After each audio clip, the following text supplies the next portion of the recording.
Check 1 2 1 2 1 2 1 2. Hey, hey, hey, hey, hey. 1 2 1 2. Perfect. 2 2. We good? All right, let's get this underway.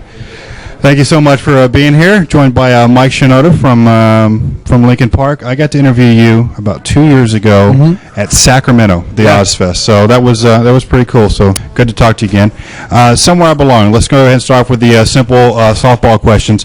It's been described as finding an escape from problems of the day. Now, what originally, in your mind, what originally inspired that song? What course of events? Well, it's hard for us to really dig into that type of thing with people because to us, you know, you spend hours and hours on a song, on the lyrics. I mean, we spent 18 months on this album, months on the lyrics, you know, maybe half a year on the lyrics. So for me to kind of sum it up off the top of my head right here, you know, it's not going to do it as much justice as just like listening to the lyrics and reading them. And besides that, I always enjoy like leaving it up to people's imagination because that really, you know, we get to a song to a certain point lyrically, and what really finishes it for us and for other people is just people's interpretation of it, you know. That's not a cop-out. I mean, all of our songs come from, you know, things that go on to us, but being that there are two vocalists, right, it means something different to each of us. So the beginning of the song, to me, sounds like something that's been played backwards. What is that sound, or what was the technique used to create that sound? What's interesting is, I think, well, obviously for people that know us, I mean, we make all of our own original samples, and so you know when you listen to that sound that, you know, we made it out of something, and you know a lot of people ask us what that is. It actually originally started out as an acoustic guitar that Chester played, and that was on the bus during Ozfest like over about 2 years ago. And so we took that, we flipped it backwards, we affected it, and did all these things to it, and that's the sound that you hear in the beginning. It sounds like a sweeping digital, you know, noise. It's a sample. Wow, very interesting. Now, the advanced... Hold on a second. Hey, guys, can you get this beeping to stop somehow? Oh, it's the alarm. All right. The advanced copies of the album, from what I've read that each of the band members had like a tracking code on it, and there's been like tight security around the mastering of the album, limited copies amongst the band members, the label, the management. Now that we're a couple of days away from the album coming out in the stores, how successful has that security been from the album being leaked onto the internet? Well, it kind of depends on what you deem a success. You know, I mean, to me, I know that the label was very particular about how things were kept, the security surrounding the album, and you know that's their thing, and that's what they did. You know, they made rules, and everybody followed the rules. And I mean, for us, you know, we as far as being able to show people the songs and experience them in a way before the album comes out, that's why we've been playing about 7 new songs live. Every show we play about half the set is new. And that, for us, I mean, that was a big, you know, that was a risk. Because it's almost a surefire thing. If we go to a show and play all old songs, everybody's just going to be singing along and loving it and whatever. You play a new song, people are trying to grasp what that song is about and understand what the words are, and inevitably they go from jumping up and down and screaming to stopping and listening, and they're paying a lot of attention to every little thing. And you know, you mess up a note, then it messes up their first impression of it. Correct. So it was a little stressful, but it's gone really well. We've had great response from all the stuff so far, and to be honest, even if we didn't, we're really happy with what we've got, and that was the most important, I think, first step. Well, just a few moments ago, I got to listen to the album, at least 7 songs of the album. I definitely noticed, to me, in my mind, as a listener, big progression between you and Chester, and the fluidity. I guess that's the right word. How in your mind have you and Chester evolved y'all's vocal stylings? Well, when we wrote my stuff in particular, when I wrote my stuff, I was, you know, a lot of those songs were done when I was like 20 years old, maybe 19, 20, 21. And Chester joined the band, in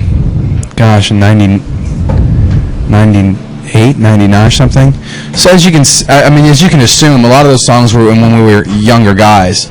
And from that perspective, a lot of those emotional topics and the ideas that are behind those songs on Hybrid Theory are approached from that age's perspective. You know, I mean, when you're that age, you're looking at those things as if they're the biggest things in the world, and they're kind of scary and hard to talk about.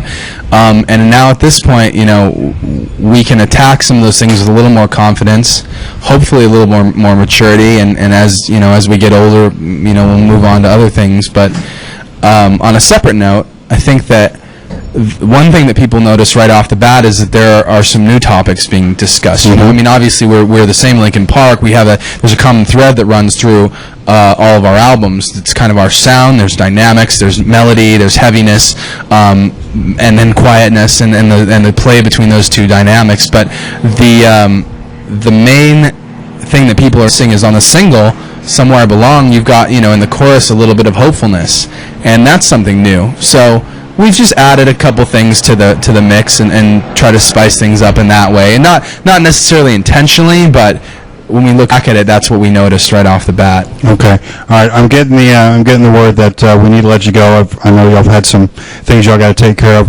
One last question for you. You're the Pro Tools engineer of the band. Yeah. You've been described as the glue of the band.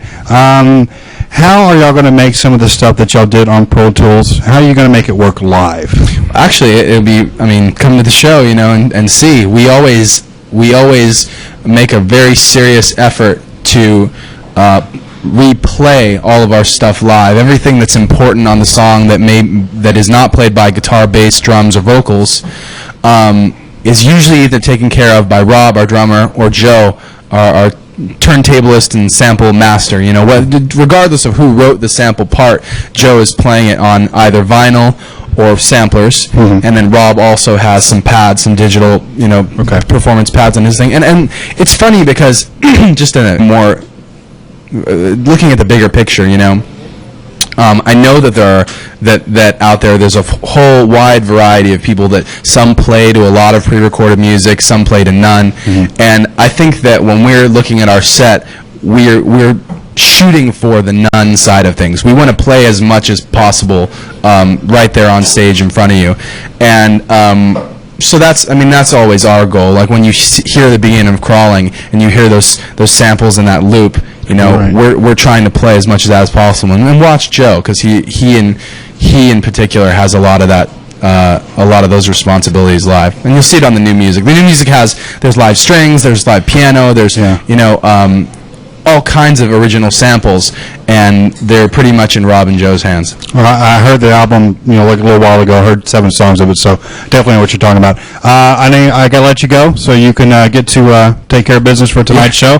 And I understand there were a few problems. We'll let that happen. And apparently the power went out in that area, so our crew is out a little bit late in getting started, but we'll be fine. We're all happy. They didn't pay the electric bill, but when you make it back to San Antonio, whenever you may do, or whenever you may happen, or whatever I just said, who knows?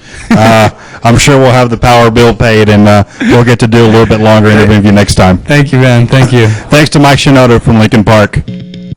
Outside the boundaries of their phony world of kicks is the ever-present possibility of discovery. This must be avoided at all costs, for discovery brings with it the penalties of society: shame, arrest, prison. Forget it, man, and get with the countdown. Shake this square world and blast off for Kicksville.